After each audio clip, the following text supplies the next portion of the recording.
If you've been training consistently and intelligently for more than 2 years now, and the rate of progress has slowed down a lot more than it was in your first year of training, then congratulations, you are now an advanced trainee.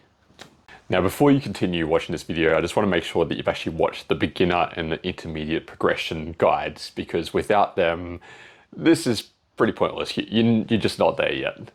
So go back and watch them first, and then come back and watch this one.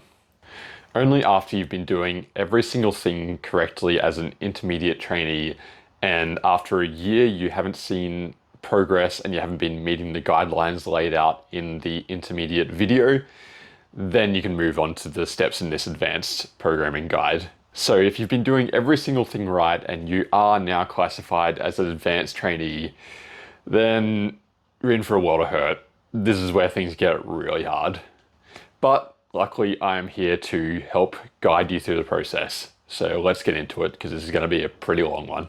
At this point, you're definitely not going to be seeing progress on a week-to-week or potentially even month-to-month basis anymore.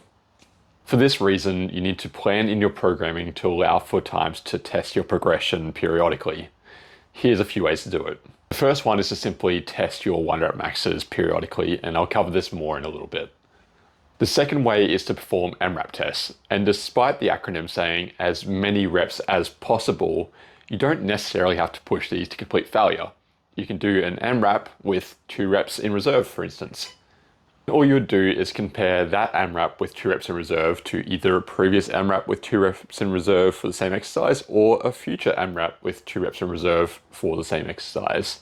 If you're able to lift more load, or if you're able to perform more reps in that AMRAP with 2 reps in reserve, then you're progressing. Finally, you can compare performance at a given rep range or RPE/RIR target. For example, if you had programmed a particular exercise with 1 repetition but 3 reps in reserve, you would know that this is roughly your 4 repetition maximum, meaning the maximum amount of weight that you could lift for 4 reps before completely giving out. You could then perform this again 6 to 12 weeks later and compare what your repetitions in reserve are this time. So for example, in the first week, you may do 100 kilos for 1 and you have 3 reps in reserve, meaning your 4 repetition maximum. Then 6 to 12 weeks later, you may do 102.5 for 1 rep, but you may feel like you had 4 reps left in the tank, meaning that's now your 5 repetition maximum. So that means you've progressed. This is probably the safest way to measure progression over time, as you're not pushing as close to failure. A 1 repetition maximum, you're going to complete failure, you can't lift any more weight. So you are increasing your likelihood of injury a little bit more. And I'd say the same goes for the AMRAP sets, because even if you set your target of having 2 reps in reserve, when you get into the spirit and you start doing your AMRAP, sometimes you just want to keep going, even if you're feeling tired.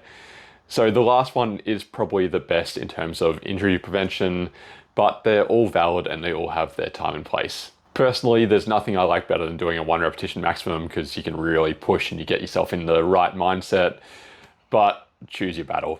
Each of them will work.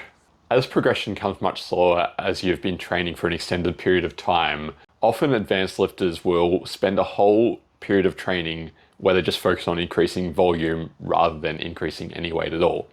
This is known as an accumulation block. After a new level of work capacity is reached, an advanced lifter is now able to use their heavy loads for a much greater amount of volume. An intensification period is utilized, whereby the amount of volume that they perform is decreased and the intensity is now increased. This is known either as an intensification block, an intensity block, or a transmutation block. Finally, this is generally followed by a taper or a realization block, leading to maximal strength testing. This collection of training protocols is known as block periodization and can last for up to 4 months. As you advance, utilizing different periodization strategies becomes a lot more important. So for this video, I'm just going to cover one particular combination of strategies that we can implement. This will be a combination of block periodization, daily undulating periodization, with a rep scheme that is wave loading. This means that firstly, we'll have the accumulation block, followed by the intensity block or intensification block, and then the realization block, which is block periodization. So that's the first part. Each day we will have different rep ranges focusing on different goals. This is known as daily undulating periodization. These rep ranges will decrease linearly by 1 to 2 reps over a 3-week period, which is known as wave loading. So for example, you may have 12 reps in the first week, 10 reps in the second, and then 8 reps in the third week. And then you'd repeat that cycle. Week 4 is 12 again, week 5 is 10 again, and then week 6 is 8 again. With this particular combined model of periodization, there are 2 different ways that I like to handle the volume or the amount of sets that you're performing throughout this periodization phase. In the first example, you'll start off with 12 sets per muscle group or per movement per week. This is typically spread over 2 training days, so you'd have 6 sets per muscle group per training day. The best shot here is to have an upper-lower body split, so you have 2 days upper, 2 days lower. First day of upper will have 6 sets per muscle per group of the upper body. First day of lower body will have 6 sets per muscle group of the lower body. And then second day of upper, 6 sets per muscle group of the upper body. And then second day of lower, 6 sets per muscle group of the lower body, meaning 12 sets per muscle group per week. In week 2, you would increase this to 14 sets per muscle group per week. In week 3, you would increase this to 16 sets per muscle group per week. Week 4 would be 18 sets. Week 5 would be 20 sets. And then by week 6, which is the final week, you would be doing 22 sets per muscle per week. By the time you get to week 4 or week 5, I would highly recommend going from 2 upper body and 2 lower body training days to 3 lower body and 3 upper body training days, just to split it up evenly so you're getting better workouts and you're not spending as much time in the gym. During the accumulation block, if your goal is mainly to increase strength, I want 2/3 of your volume to come from the 4 to 6 rep range and the rest to come from the 6 to 8 rep range. If your goal is mainly hypertrophy, so building massive muscles, I want around 2/3 of your volume to come from the 8 to 12 rep range and the rest to come from the 6 to 8 rep range. During this period, I want you sitting around the 2 to 5 reps in reserve mark for most, if not all of your exercises, and only increase weights when it's feeling really easy. From here, you would move into the intensification block where your volume starts to now decrease. So in week 1, you'd be back down to 20 sets. In week 2, you'd be back down to 18 sets. Week 3 would be right down to 15 sets. And week 4, which will be your final week, will be back down to 12 sets per muscle per week. During the intensification block, if your goal is mainly strength, I want 2/3 of your volume to be coming from the 3 to 5 rep range and the rest to be coming from the 6 to 8 rep range. If your goal is mainly hypertrophy, then I want 2/3 of your volume to be coming from the 6 to 8 rep range and the rest to be coming from the 10 to 12 rep range. During this phase, push your RPE up to around 8 to 9 or having 1 to 2 reps in reserve. The goal here is to lift heavier weights with fewer sets, allowing your body to adapt to higher intensities while decreasing the volume to prevent overtraining or injury. Following the intensity block, you'll enter the realization or peaking phase. This will last for around 1 to 2 weeks. During this period, you'll further decrease volume by around another 30 to 50%. This allows you to avoid fatigue accumulation and also allows you to be in the most optimal state for when you start testing your maximal strength.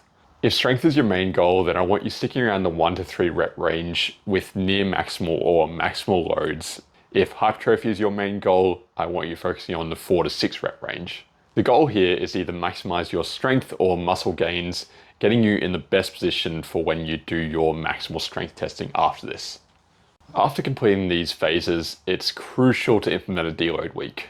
This involves significantly reducing both your volume and your intensity to allow for you to recover and to consolidate any gains that you may have made throughout this program. Finally, 1 rep max testing can be implemented at the end of your realization cycle. Here's how to transition into it. In the final week of your realization block, I want you to have 50% of the training volume that you had before coming into the realization phase. I also want you to slightly reduce your intensity. So you'll be doing less sets over the week, maintaining somewhat of a consistent schedule compared to what you had before, just with less sets and also lifting a little bit lighter.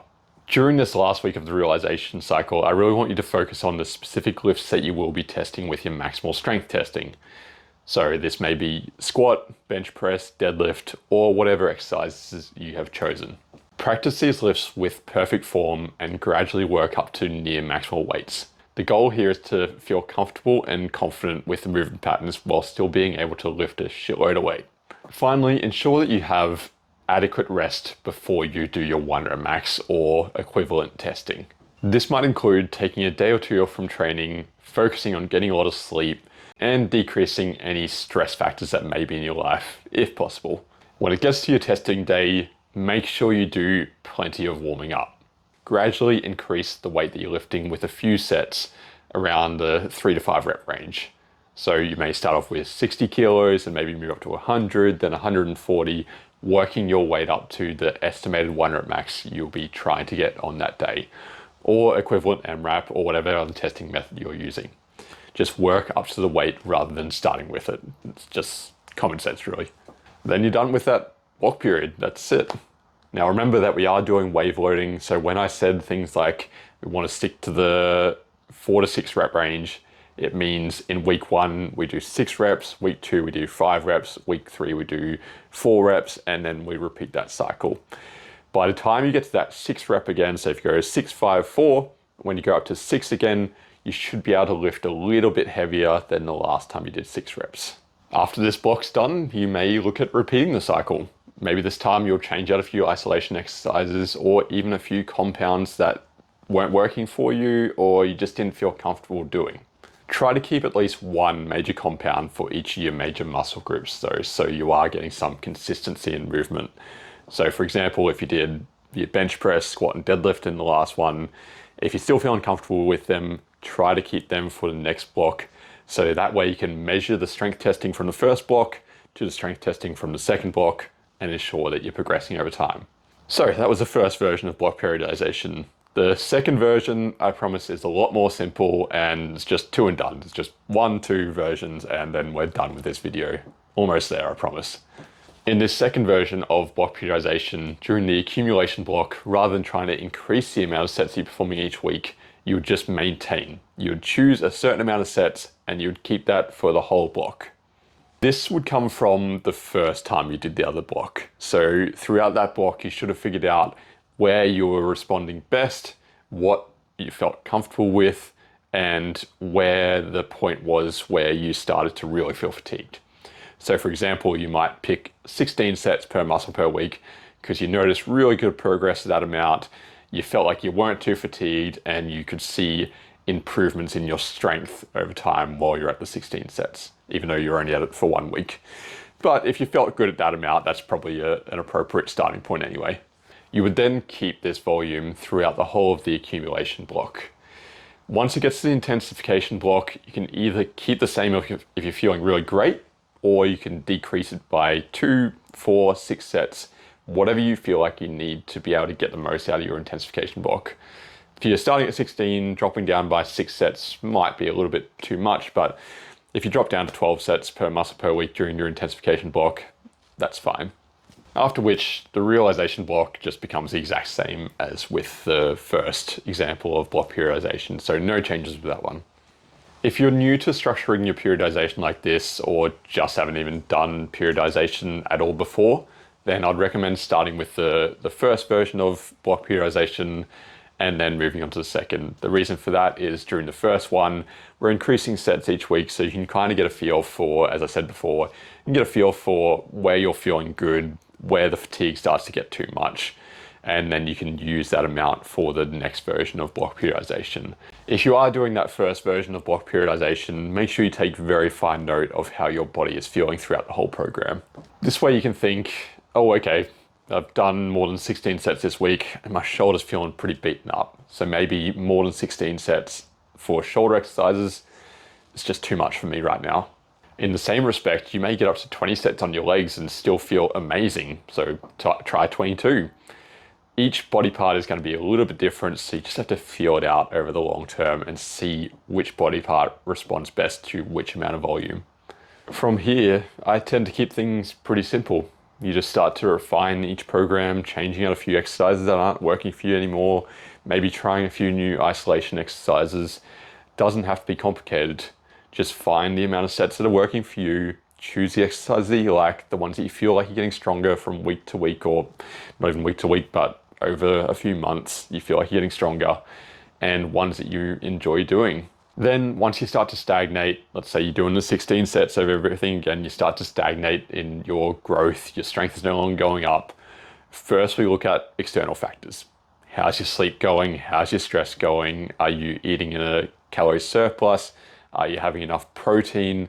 All these things we look at. If they're all perfect, then you can look at adding just one extra set per muscle group per week. Not two, not three, just start off with one and see if your progress restarts from there. And that's pretty much it. Now, this is advanced progression, so there is a lot to take in. I understand that. So please ask any questions. I'm happy to answer. Think of as much depth as possible. Ask away. I'm here to help. After rewatching this video, I realized that there may be a few things that will either be misunderstood, I didn't explain properly, or that just weren't fully correct. So I'm just going to take this a little bit at the end of the video to explain things in a little bit more detail, or a little bit better anyway. And I'm going to be reading straight off the script for this one because I want to make sure everything is perfect and that you guys understand it as best as you can. So the first point I wanted to make is that increasing every single muscle group up to 22 sets is a hell of a lot, and many of you will never actually need this. Instead, you could choose to just increase 1 to 2 muscle groups at a time rather than every muscle group. The rest would just stay at baseline. So you might choose your biceps and your back and you increase them by 2 sets each week up to 22 sets. And the rest would just stay at baseline, so around that 10 to 12 or somewhere in that range. The ones that stay at baseline will just stay there during the intensification block. The rest will come down as normal, as I explained earlier in the video. The 2 that you brought up will come back down, as I explained earlier in the video. And the other ones will just stay at the same level from your accumulation block and your intensification block, the same amount of sets.